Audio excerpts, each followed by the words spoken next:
Shalom, Bapak, Ibu, Saudara-saudari yang dikasihi oleh Tuhan Yesus Kristus.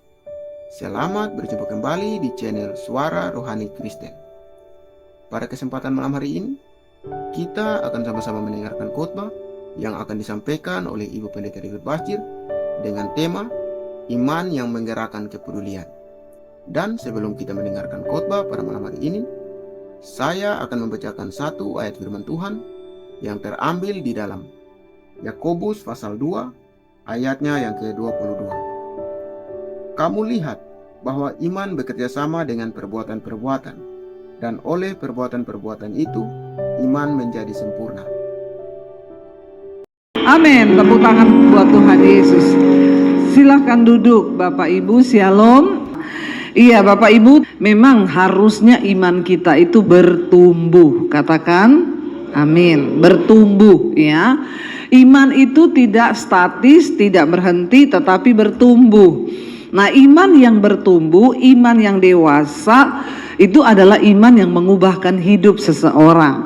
Kalau kita berkata beriman tapi hidup kita nggak berubah, ya berarti belum sempurna imannya. Ya, nah hari ini kita belajar tentang iman yang menggerakkan kepedulian. Harusnya orang Kristen yang sudah bertumbuh dalam iman, dia punya rasa kepedulian yang tinggi ya. Jadi tidak masa bodoh. Kalau ada orang berkata Kristen tapi hidupnya masa bodoh, jadi suami masa bodoh, jadi istri masa bodoh, jadi anak masa bodoh, lah ini saudara perlu ya dibaptis ulang 15 menit.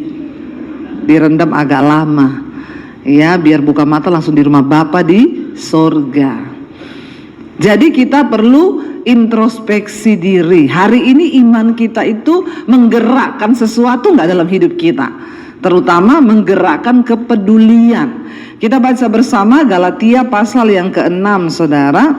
Kalau kita lihat di sana ya, judul perikopnya saling membantulah kamu.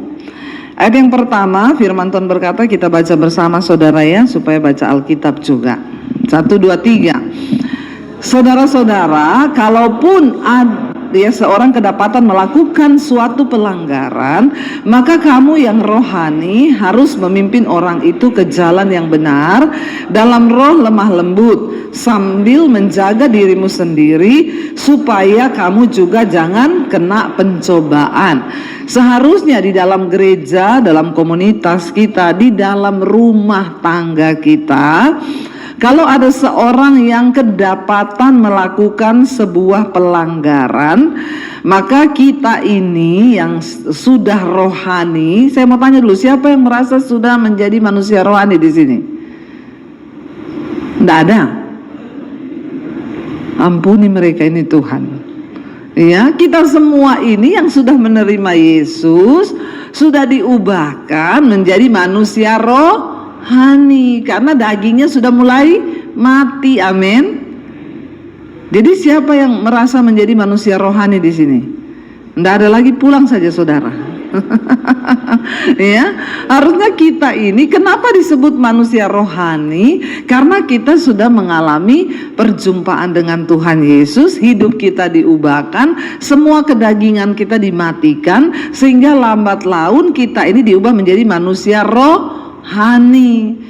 Ya, nah dikatakan di sini kalau ada seorang kedapatan melakukan suatu pelanggaran, maka kamu yang rohani. Nah hari ini saya mau berbicara kepada orang Kristen yang harusnya adalah orang yang rohani. Ya jangan duniawi, kita ini semua dikatakan manusia rohani. Maka kamu yang rohani harus memimpin orang itu ke jalan yang benar. Masalahnya gini, lah itu dia Bu, orang saya aja juga melakukan pelanggaran tiap hari. Bagaimana bisa saya membimbing orang lain? Ya kita dulu nih saudara harus dibaharui menjadi manusia rohani. Setelah kita menjadi manusia rohani, barulah kita bisa membimbing orang lain. Nah, saya berdoa nih jemaat-jemaat ini biar menjadi manusia rohani. Sebagai seorang ayah dalam keluarga, engkau harus membimbing anak-anakmu menjadi manusia rohani. Tapi kalau ayahnya aja belum rohani, terus bagaimana memimpin anaknya dan istrinya menjadi rohani? Yang ada jadi rohana. Ya, Jadi kita bertobat dulu kita nih sendiri nih Bapak Ibu. Ya nggak mungkin kita bisa membimbing orang, anak. Kita nih semua dipanggil menjadi hamba Tuhan loh. Menjadi gembala. Bukan gembala di gereja, tapi gembala dalam kehidupan kita sehari-hari. Kita harus menggembalakan anak kita, cucu kita. Amin. Ya, orang-orang yang belum bertobat, kita nih semua terpanggil menjadi hamba Tuhan, menjadi gembala, yang artinya harus membimbing orang. Nah, kalau ada orang melakukan pelanggaran, maka kita ini yang sudah rohani harus memimpin orang itu ke jalan yang benar, karena kita juga sudah berdiri di jalan yang benar. Nah, kalau kita masih berdiri di jalan yang salah, bagaimana mungkin? Orang Jawa bilang itu, ya kalau orang tuh nggak bertobat saudara, itu gajah dibelangkoni, iso khotbah ora iso ngelakoni. Jangan sampai begitu. Kita ini dituntut menjadi manusia rohani yang harus bisa membawa orang lain. Nah, bapak-bapak kan kamu nggak bisa ngomong ke anakmu, kamu jangan merokok loh ya. Kamu tahu rokok itu nggak bagus loh.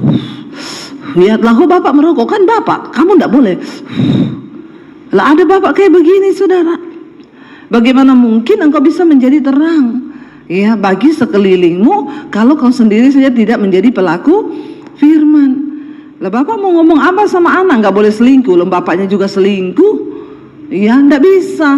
Jadi hari ini kita semua putuskan dulu, kita harus menjadi manusia rohani. Baru iman itu bisa menggerakkan kepedulian.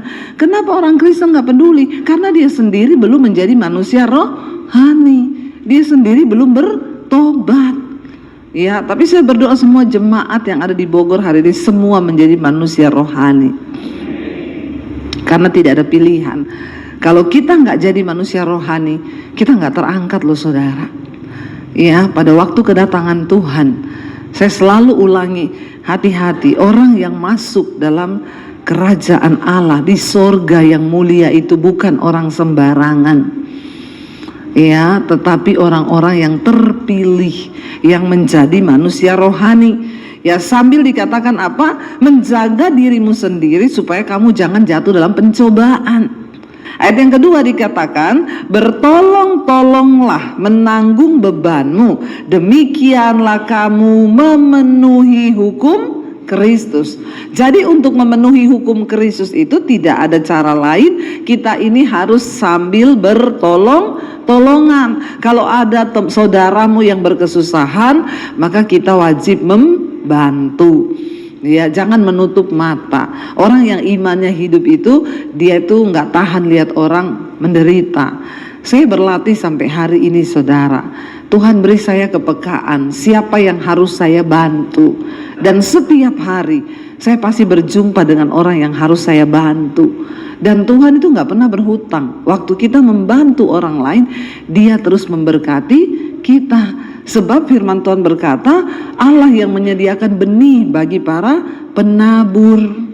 Waktu kita ini menjadi orang yang suka menabur, menabur kasih, menabur duit, menabur doa, maka Tuhan akan melimpahkan hidup kita.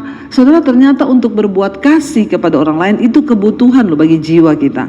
Orang yang tidak pernah memberi perhatian, memberi uang, memberi bantuan sama orang lain, itu pasti kau stres dalam hidupmu. Pasti jarang tersenyum, ya mukanya muram, bahkan cenderung sakit jiwa.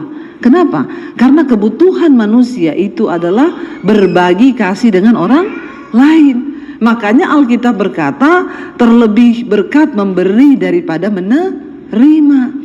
Waktu kita bisa memberi, ada sukacita tersendiri dalam hidup kita. Makanya dikatakan di sini, ayo saling bertolong-tolonglah menanggung bebanmu, demikianlah kamu memenuhi hukum Kristus. Jadi kalau kita berkata kita anak Tuhan, tapi tutup mata dengan penderitaan orang lain, maka kau bukanlah anak Tuhan. Biar orang mengenal kita lewat perbuatan kita, dan orang akan berkata, ih dia tuh Kristen loh. Ya, orangnya baiknya luar biasa, amin. Ya, itu harus terjadi dalam hidup kita. Ya, kalau engkau punya kelebihan, Jangan terlalu pelit berbagi dengan orang di sekelilingmu. Banyak dari kita yang gagal menjadi berkat karena pelit. Bilang kanan kirimu, jangan pelit kau. Ya, bertolong-tolonglah menanggung bebanmu, ya. Ayat yang ketiga berkata, baca bersama. Ya, kalau apa dikatakan ayat 3, sebab kalau seorang menyangka bahwa ia berarti, padahal ia sama sekali tidak berarti, ia menipu dirinya sendiri. Banyak orang yang kepedean, merasa bahwa dia itu berarti banget, padahal pelitnya setengah mati. Ya, kau menipu diri, ndak usah menipu diri, saudara. Ya, biar orang lain merasakan hidup kita. Jangan menyangka atau merasa kepedean, ya. Sebab kalau seorang menyangka bahwa ia berarti, padahal ia sama sekali tidak berarti, maka ia menipu diri. Nah, banyak orang Kristen itu suka menipu diri, merasa paling berarti, ya. Di dalam dirinya itu merasa paling berarti. Kasih kolekta aja 2.000. Maaf ya, maaf. Saya nggak bicara tentang nilai, tapi saya bicara tentang sikap hati, saudara. Seringkali ada orang-orang yang dia itu buat apa tuh rela keluarin uang banyak, tapi ke gereja ngasihnya 2.000, 5.000, masih ada di sini, bertobat kau. Tidak mungkin hidupmu diberkati. Ya, saya nggak bicara kalau saudara miskin. Kalau memang saudara hanya punya 1.000 dan tinggal itu pemberian terbaik di mata Tuhan. Ya, tapi kalau kita bisa melakukan yang lain itu lebih, ngopi bisa bayar 30.000, kolekta 5.000. Bertobat loh saudara, bertobat. Kau nggak mungkin diberkati. Saya masih lihat banyak orang Kristen yang begitu. 2.000 kolekte. Ya Tuhan, ya. Makanya itu uang itu ya, uang 100.000 bilang, aku ini loh ada di kantongnya orang-orang kaya dibawa ke hotel mulia. Uang 50.000 aku di mall-mall. Uang 2.000 aku di sorga. Kenapa? Tiap minggu di kantong kolekte. Bertobat nih orang Kristen. Ya, saya ini mau bilang sama saudara, kalau saudara itu sama Tuhan aja hitung-hitungan, maka Tuhan hitung-hitungan loh sama kita. Ini bukan soal jumlah ya, saya nggak bicara soal nilai, tapi sikap hatimu loh.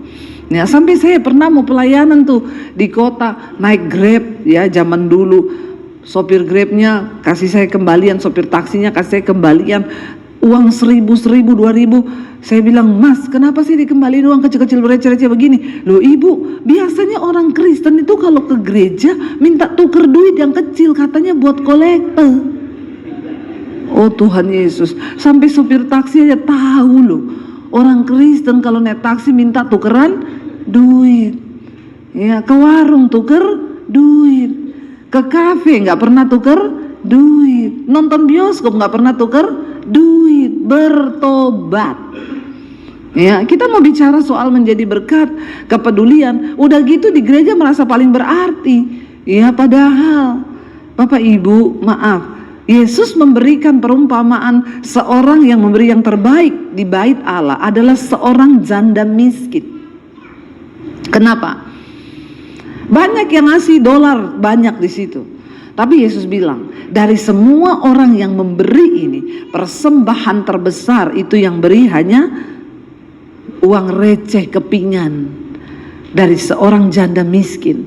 Lalu murid-murid tanya, loh Tuhan kan banyak yang ngasih lebih besar dari itu. Mereka memberi dari kelebihan. Tapi janda miskin ini, dia beri semua yang dia miliki, tinggal itu. Dia persembahkan itu.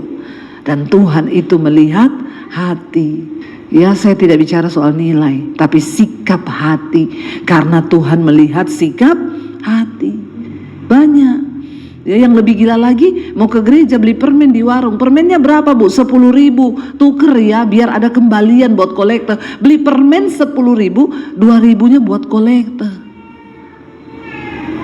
Ya, saya sudah habis kata-kata dengan orang Kristen model begini. Makanya hidupmu enggak diberkati Tuhan. Bertobat saudara. Kita ini datang seminggu sekali ke gereja. Ya, bawalah persembahan yang terbaik yang sudah kau tata ya dari rumah, kau persembahkan untuk Tuhan. Itu uang yang baru, yang terbaik yang kau punya. Segala sesuatu yang kau lakukan dengan iman itu pasti mendatangkan berkat. Amin saudara. Ya, karena ini kita lagi bicara kepedulian ya. Nanti ini khotbah saya dipotong orang lagi, dasar pendeta mata duitan. Kita ini sekarang serba salah, ngajari apa-apa sama jemaat, dipotong, dipelintir, diomongi pendeta mata duitan. Padahal saya harus mengajarkan ini. Karena kalau saya tidak mengajarkan ini, saudara nggak diberkati. Ini firman Tuhan. Ya, sekali lagi bukan soal jumlah, tapi sikap hatimu. Kalau kau memang tinggal punya 2.000 itu, tinggal itu yang kau punya, nah itu terbesar malah. Tapi kalau kau masih punya 20.000, masih punya 50, 100, tapi kau beri itu, maka ya Tuhan melihat hatimu. Terjadilah itu. Jangan pernah merasa dirinya berarti. Ya, barang siapa menganggap dirinya berarti, padahal ia sama sekali tidak berarti, ia menipu dirinya sendiri. Ada orang bisa menipu diri sendiri? Saya mau tanya sama saudara. Saudara bisa tipu nggak diri saudara sendiri? Ya enggak bisa lah, wong kau tahu kok kebenarannya.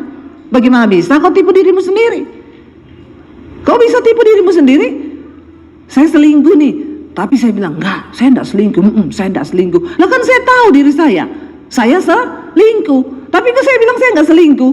Kan enggak bisa kita tipu diri sendiri. Tapi orang yang menyangka bahwa dia itu berarti hidupnya, padahal dia sama sekali tidak berarti, nah itu orang yang menipu diri.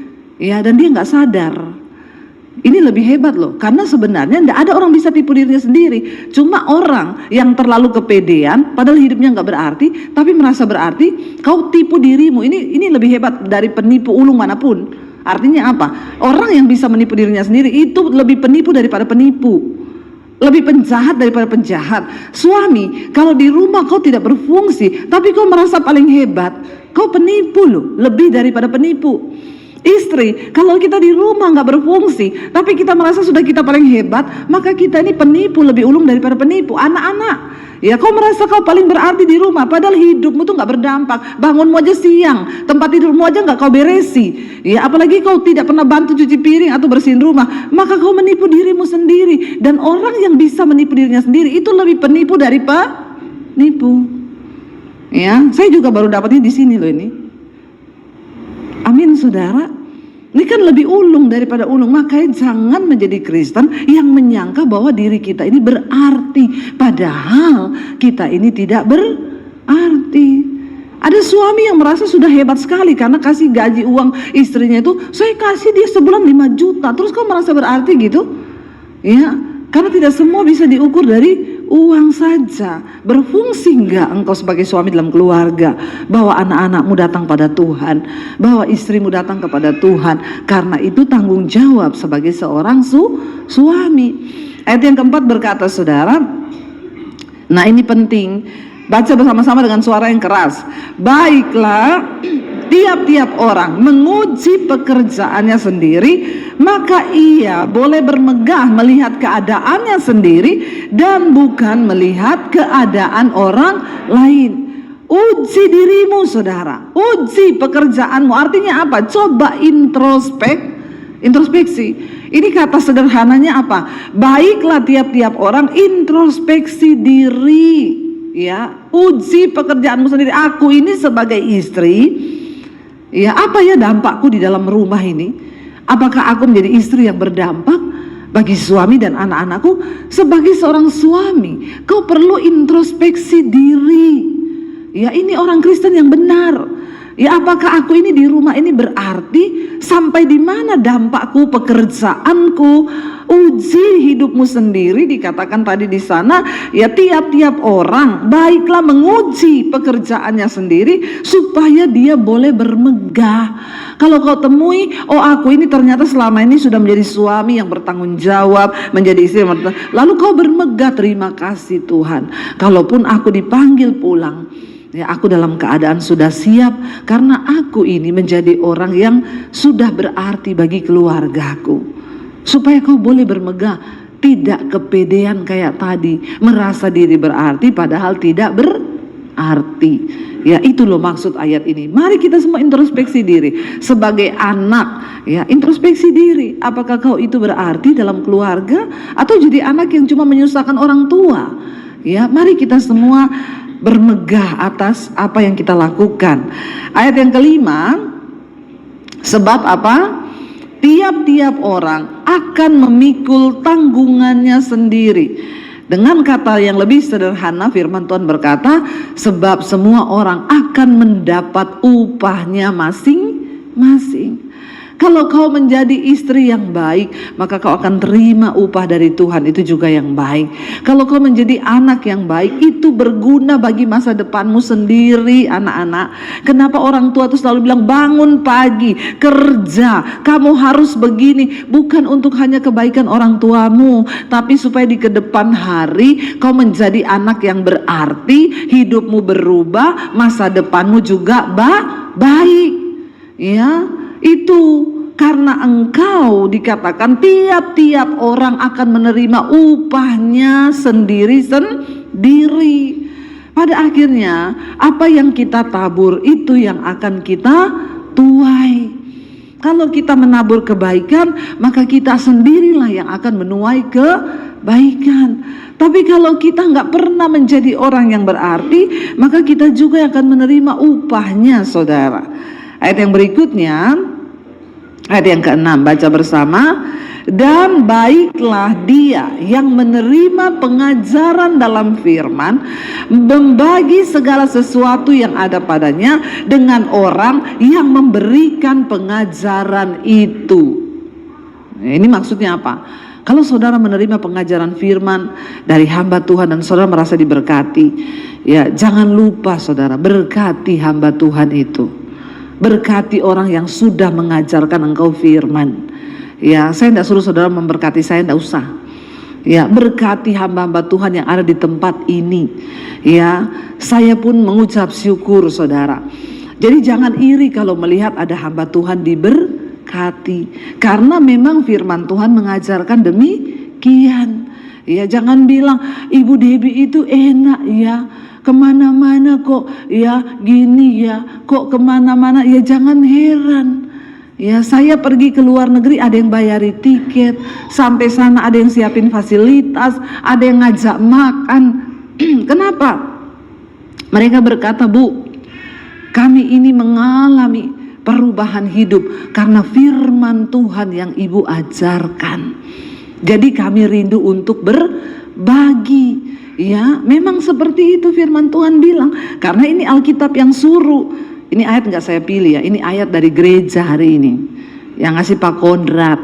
Ya, dikatakan di sana ya, dan baiklah dia yang menerima pengajaran dalam firman, membagi segala sesuatu yang ada padanya dengan orang yang memberikan pengajaran itu, saudara. Ya, saya bersyukur banyak orang memperhatikan saya, orang-orang yang mengerti kebenaran, yang tahu firman Tuhan. Ya, yang ibu ya, saya pengen berbagi dengan ibu. Saya saudara kalau siaran di mesbah doa, saya batuk saja. Besok udah datang vitamin dari Australia, dari Amerika, dikirim ke rumah, sudah datang madu. Ibu ndak boleh sakit ya, ibu harus tetap sehat, minum ini, minum ini. Saya bilang lama-lama saya buka apotek ini. Tapi puji Tuhan, berarti jemaat mengerti firman Tuhan. Ya, selalu ingat, Bu, ini saya lagi panen ini, saya kirim ya ke rumah ibu, minta alamat. Ya memang seperti itu. Jadi jangan iri kalau lihat hamba Tuhan itu diberkati.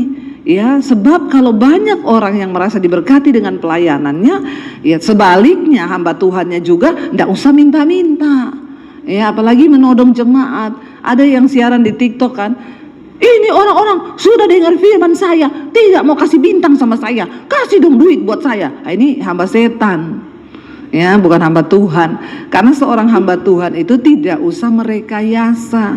Kalau dari Tuhan orang merasa terberkati lewat firman-Mu, lah dia pasti otomatis digerakkan oleh ya Tuhan sendiri. Kita nggak usah ngomong, kita nggak usah ya nodong jemaat harus begini harus begitu. Nggak perlu saudara. Tuhan itu tidak perlu direkayasa. Sebab semua itu berbicara tentang perkenanan Tuhan. Kalau kita hamba Tuhan hidup benar, kita nggak perlu minta, maka orang akan mencukupi. Makanya kalau ada orang saudara hamba Tuhan datang, Bu Debbie saya ini butuh, saya buka gereja tapi berat sekarang begini untuk sewa aja nggak bisa. Saya bilang kau berdoa. Apa Tuhan yang suruh kau buka gereja? Karena kalau Tuhan yang suruh, kau tidak perlu minta-minta, sebab ada perkenanan Tuhan atas hidupmu. Tapi kalau kau sampai minta-minta, merendahkan diri, apalagi mempermalukan Tuhan, itu bukan pekerjaan Tuhan. Mungkin dagingmu sendiri yang kepengen. Karena tidak semua pelayanan itu berasal dari Tuhan. Banyak yang timbul dari hawa nafsu. Orang pengen buka gereja, padahal bukan panggilan. Nah ini yang bahaya.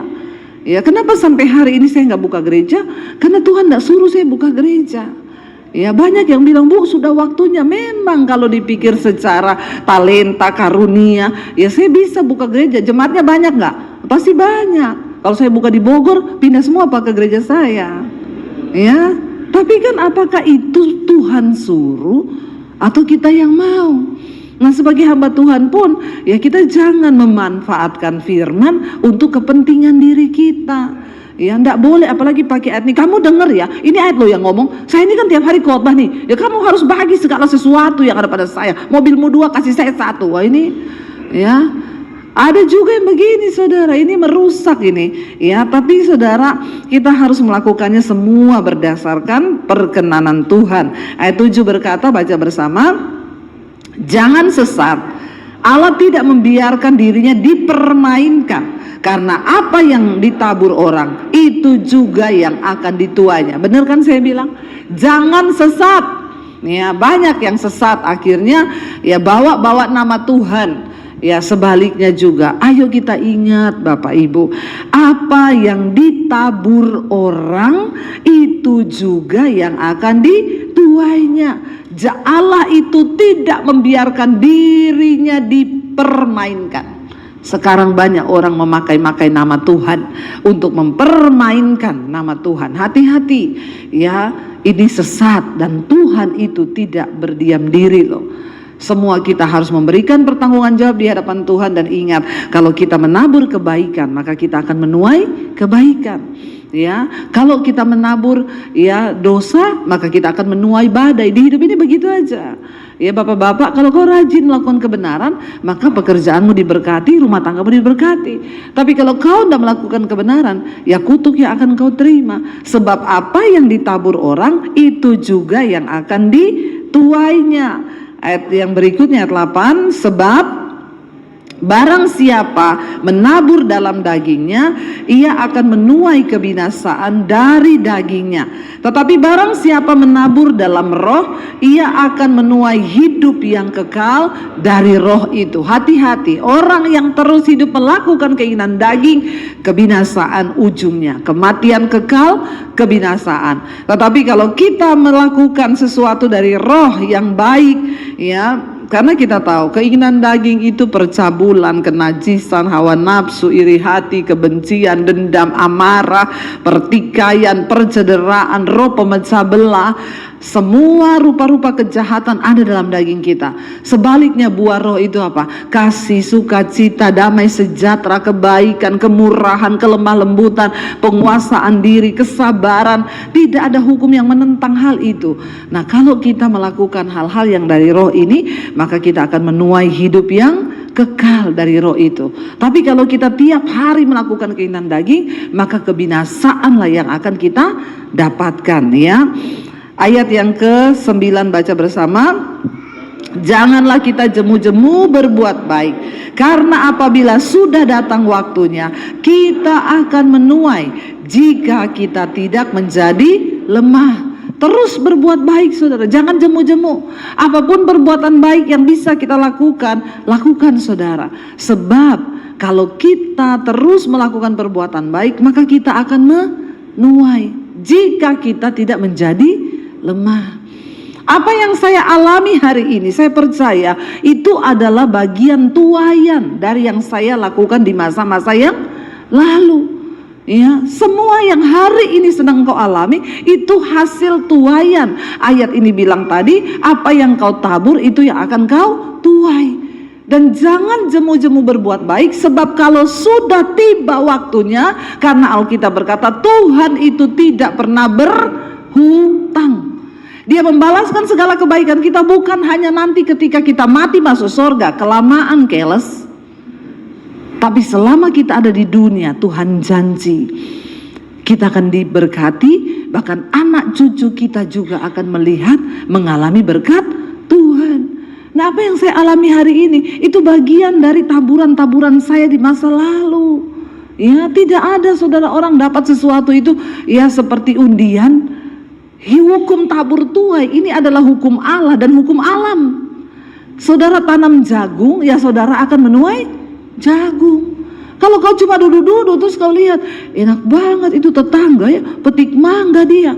Kenapa dia petik mangga? Karena dia nanam mangga. Lah kau kepengen metik juga, maling. Ya manjat tembok, ngambil mangga orang. Itu enggak benar. Ya, apa yang ditabur itu akan dituai, dan teruslah menabur kebaikan. Kalau kau tidak menjadi lemah, satu saat kau akan menuai itu. Karena Alkitab bilang roti yang kau lempar ke dalam air, pertama waktu kau lempar roti itu tenggelam, tapi engkau akan menemukannya sesaat berapa lama kemudian dia akan muncul kembali. Artinya apa? Semua taburan kebaikanmu tidak akan pernah hilang di mata Tuhan. Ya, mungkin ketika kita melakukan kebaikan yang kita dapat adalah orang balas jahat. Saya dengan suami berapa kali udah rintis gereja, begitu udah banyak kami ditendang, dibuang begitu saja. Berapa kali kami alami di dalam kehidupan kami pelayanan. Tapi tetaplah menabur kebaikan. Manusia bisa balas jahat, tapi Tuhan tidak pernah tertukar berkatnya. Tuhan itu nggak pernah bisa dibohongi. Manusia bisa bohongi kita. Makanya kau nggak usah kepahitan. Kalau ada orang-orang yang Tuhan izinkan mengalami kita sudah berbuat baik dibalas jahat, bersyukur aja. Ya, karena berkatmu itu banyak di hadapan Tuhan. Terus tabur kebaikan. Sekalipun hari ini engkau dapat balasannya kok kayak gini ya, aku sudah melakukan ini, tapi kan di hadapan Tuhan berkatmu itu tetap ada. Walaupun manusia ya membalas jahat, tapi Tuhan nggak pernah jahat. Makanya jangan menjadi lemah. Istilahnya kita sudah menabur nih, ya sudah menabur perintisan gereja, udah banyak yang datang, orangnya lihat banyak, kita ditendang, diambil alih gerejanya. Ya, tapi kita tetap ya udahlah Tuhan, tetap saja menabur kebaikan. Kita di sana pelayanan digituin lagi, tetap kita melakukan yang baik, lepaskan pengampunan, berjalan. Ini artinya kau tetap kuat. Tapi ada orang-orang yang menjadi lemah. Tuhan sudah tambung nih, sudah ditabung ini segala kebaikanmu, berkatmu sudah ditabung Tuhan, tapi tiba-tiba tengah jalan kau jadi lemah. Waktu orang bikin kau sakit hati terus kau kepahitan. Apa itu orang Kristen kayak begitu? Enggak lah, mulai sekarang enggak Tuhan-Tuhanan, enggak gereja-gerejaan. Padahal Tuhan sudah mau memberkati kau ini karena taburan air-air matamu yang lalu.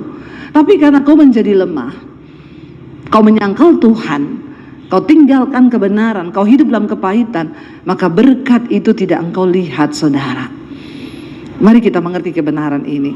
Ya, jangan pernah menjadi lemah untuk terus berbuat baik. Yang terakhir ayat 10 berkata, karena itu selama masih ada kesempatan bagi kita, marilah kita berbuat baik kepada semua orang, tetapi terutama kepada kawan-kawan kita seiman. Kenapa dikatakan begitu? Karena yang dekat itu adalah orang-orang yang seiman. Bohong kita berkata kita berbuat baik kepada orang di luar sana, padahal orang yang dekat kita saja kita tidak perhatikan. Jadi Bapak Ibu, kita berbuat baik bukan hanya untuk kebaikan orang lain, tapi ternyata taburannya juga bagi kita. Sebab Tuhan mencatat setiap upah kebaikan yang saudara lakukan. Saya undang para imam musik maju ke depan. Biarlah kita ini setiap hari, saudara, ya mau menjadi suratan Kristus yang terbuka, sehingga lewat hidup kita orang lain boleh mengalami Tuhan dan mereka berkata, wow, ya Tuhan itu dahsyat, Tuhan itu ajaib, dan Tuhan sanggup melakukan segala perkara. Saya berdoa jemaat di Bogor ini ya bisa menjadi garam dan terang dunia. Kita beriman bukan hanya percaya, kita beriman bukan hanya di gereja kita berdoa, tapi kita juga ini menjadi alat Tuhan untuk membawa kemuliaan bagi nama Tuhan. Bangkit berdiri bersama saudara. Bapak, Ibu, saudara-saudari yang dikasihi oleh Tuhan Yesus Kristus, kita telah bersama-sama mendengarkan khotbah yang telah disampaikan oleh Ibu Pendeta Dewi Basir dengan tema Iman yang Menggerakkan Kepedulian. Kiranya lewat khotbah yang telah kita dengar pada malam hari ini memberkati setiap kita orang percaya. Dan di akhir video ini, kita akan sama-sama menyaksikan suatu renungan firman Tuhan yang akan disampaikan oleh Ibu Cornelia. Selamat menyaksikan. Tuhan Yesus memberkati. Pada malam hari ini, mari kita mau mendengarkan firman Tuhan dan kita menjadi pelaku firman selagi kita ada. Di mana Pemazmur pasal yang ke-16, di situ ayat yang pertama hingga ayat yang ke-11, bahagia orang saleh. Miktan dari Daud. Jagalah aku ya Allah, sebab padamulah aku berlindung. Ini prinsip daripada Daud, karena hidup di tengah-tengah musuh dan setru, maka dia mau supaya dia dijaga dan dipelihara oleh Tuhan. Dia adalah biji matanya Tuhan, dan Tuhan menjaga dia, memelihara dia. Dari tahun ke tahun, dari bulan ke bulan, dia percaya bahwa kalau bukan Tuhan dia sudah mati. Dengan demikian, betapa kasih dan anugerah daripada Tuhan selalu melindungi dia, menaungi dia. Dengan demikian, mari kita mendengarkan firman Tuhan. Sebagaimana bahagia orang saleh, orang-orang yang takut akan Tuhan, orang yang selalu merenungkan Taurat itu siang dan malam, maka dia diberkati oleh Tuhan. Dengan demikian, Bap, Mama, saudara sekalian yang diberkati oleh Tuhan, di mana dalam ayat yang kedua dari firman Tuhan, aku berkata kepada Tuhan, Engkaulah Tuhanku, tidak ada yang baik bagiku selain Engkau. Ini pribadi daripada Daud. Dia menceritakan kebaikan Tuhan dan dia hidup bersama dengan Tuhan. Ternyata Tuhan menopang dia, Tuhan menjaga dia, melindungi dia. Dengan demikian, pada saat malam hari kita percaya orang yang hidup bergaul karib dengan Tuhan, Tuhan tidak pernah meninggalkan. Mari kita sebagai umat percaya kepada Tuhan, dan kita diberkati di mana-mana sampai datang kepada anak cucu turun temurun pun diberkati oleh Tuhan. Di mana ada kata bahagia orang saleh, dia percaya bahwa hidup bersama dengan Tuhan ada aman, ada sejahtera daripada Tuhan. Bap, Mama, saudara sekalian yang diberkati oleh Tuhan, tangan Tuhan selalu menopang orang yang percaya kepada Tuhan. Hidupnya diberkati, apa saja yang diperbuatnya selalu berhasil. Ketika kita mengandalkan Tuhan, kita menomorsatukan Tuhan, di situ Tuhan memberkati kita. Sehingga dalam ayat yang ketiga, orang-orang kudus yang ada di tanah ini, merekalah yang mulia, yang selalu menjadi kesukaannya. Orang yang selalu menghargai Tuhan, dia diberkati oleh Tuhan. Ada kemuliaan Allah yang menjadi bagian dalam hidupnya. Kemuliaan Allah menjadi dasar bagi kehidupannya, sehingga mereka menceritakan kebesaran Tuhan dalam hidupnya. Bap, Mama, anak-anak yang diberkati oleh Tuhan, baiklah kita sebagai orang percaya selalu senantiasa berkata bahwa kita hidup bersama dengan Tuhan. Dengan demikian, mari kita yang percaya kepada Tuhan, selagi kita ada di muka bumi, kita percaya bahwa bersama Tuhan, Tuhan menolong dan menopang orang percaya. Sehingga di dalam ayat yang keempat, dia katakan, bertambah besar keadilan orang-orang yang mengikuti Allah lain. Aku tidak akan ikut mempersembahkan korban curahan mereka yang dari darah, juga tidak akan menyebut-nyebut semua mereka di hati. Di dalam kehidupan orang percaya, sebagai Daud, dia percaya betul dia tidak akan berkumpul dengan orang-orang pencemooh, orang-orang selalu mengkhianat Tuhan. Dia tidak mau berkumpul. Dia pisahkan diri dari orang-orang fasik. Dia hidup bergaul karib dengan Tuhan, sebab dia tahu bahwa apa yang akan terjadi akibatnya. Dia percaya bahwa Tuhan tidak membela orang-orang fasik. Tuhan selalu membela orang yang takut akan Tuhan. Tuhan menjaga dan memelihara. Sebab Daud percaya bahwa orang yang ikut Tuhan, orang yang ikut apa maunya Tuhan, dia diberkati. Mari kita sebagai orang percaya, kita selalu menyerahkan di hidup kita kepada Tuhan. Kita percaya bahwa orang saleh di mana-mana dia diberkati. Orang yang selalu hidup bergaul karib dengan Tuhan, hidupnya diberkati di mana-mana. Dan Tuhan tidak pernah tinggalkan. Dengan hati yang ikhlas mengikuti apa maunya Tuhan, dia diberkati. Mari kita sebagai orang pilihan Allah, orang yang percaya kepada Tuhan, kita percaya bahwa Tuhan akan memberkati kita. Mari dengan sukacita, dan Tuhan mau supaya kita memuji Tuhan sampai Tuhan datang.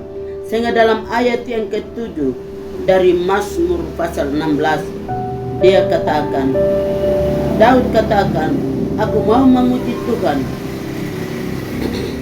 saleh, memberi dan melihat kepadaku, ya Tuhan. Pada waktu malam, hatiku mengikuti ajaran-ajaran-Mu. Ternyata pada malam hari pun dia merenungkan kasih setia Tuhan. Dia tahu bahwa di mana orang saleh itu berada, ada perhatian khusus. Sebab dalam Pemazmur 17 ayat 8, Tuhan katakan, orang yang selalu senantiasa mengutamakan Tuhan, dia dijaga seperti biji matanya. Mari kita sebagai umat pilihan Allah memandang kepada Tuhan. Tuhan adalah segala-galanya bagi kita. Mari kita wujud nyatakan itu dalam kehidupan kita. Terkhusus hati kita melekat kepada Tuhan. Tuhan selalu menolong dan menopang orang-orang saleh. Sehingga di dalam ayat yang ke-8, aku senantiasa memandang kepada Tuhan, karena ia berdiri di sebelah kananku. Aku tidak goyah. Ternyata dia katakan bahwa Tuhan berdiri bersama-sama, dia tidak pernah akan goyah. Mari kita sebagai orang percaya selalu menaruh pengharapan kita kepada Tuhan. Siang dan malam, pagi dan petang, tubuh, jiwa, roh, kita serahkan semuanya kepada Tuhan. Dan di dalam ayat yang ke-9, sebab itu hatiku bersukacita dan jiwaku bersorak-sorai, bahkan tubuhku akan diam dengan tentram. Pikiran daripada Daud, ternyata dia dijaga dan dipelihara. Mari kita percaya bahwa Tuhan menjaga kita, memelihara kita. Pada waktu malam kita tidur, Tuhan tetap setia bersama dengan kita. Sehingga dengan demikian, bab mama, anak-anak yang diberkati oleh Tuhan, hidup kita serahkan ke dalam tangan Tuhan. Bahkan tubuh sekalipun dijaga dan dipelihara oleh Tuhan. Di dalam ayat yang ke-10, sebab engkau tidak menyerahkan aku ke dunia orang mati, dan tidak membiarkan orang kudus-Mu melihat kebinasaan. Ternyata saleh pikiran daripada Daud. Ternyata orang-orang yang selalu menaruh harapan kepada Tuhan, dia dijaga, dia dipelihara seperti biji matanya, dan hatinya kudus terhadap Tuhan, maka dia diberkati oleh Tuhan. Sehingga dalam ayat yang ke-11, di situ dia katakan, engkau memberitahukan kepadaku jalan kehidupan, di hadapan-Mu ada sukacita berlimpah-limpah di tengah kanan-Mu, dan menikmati sukacita dari Tuhan. Sukacita abadi dari Tuhan, tidak seperti yang dunia berikan, tetapi dari Tuhan. Kita percaya bahwa Tuhan membela doa orang benar, sebab doa orang benar sangat besar kuasanya. Orang yang menaruh pengharapan kepada Tuhan, siang dan malam, pagi petang, dia diberkati oleh Tuhan. Apa saja yang diperbuatnya selalu berhasil. Dia menjadi kenamaan bagi kemuliaan nama Tuhan. Bapak, mama, saudara sekalian yang diberkati oleh Tuhan, pada malam hari ini kita merasa bangga karena Tuhan memberkati kita. Tuhan menjaga kita seperti biji matanya, mulai dari saat malam hari ini sampai Tuhan datang yang kedua kali di atas awan-awan. Di dalam nama Bapa, Putra, dan Roh Kudus. Amin.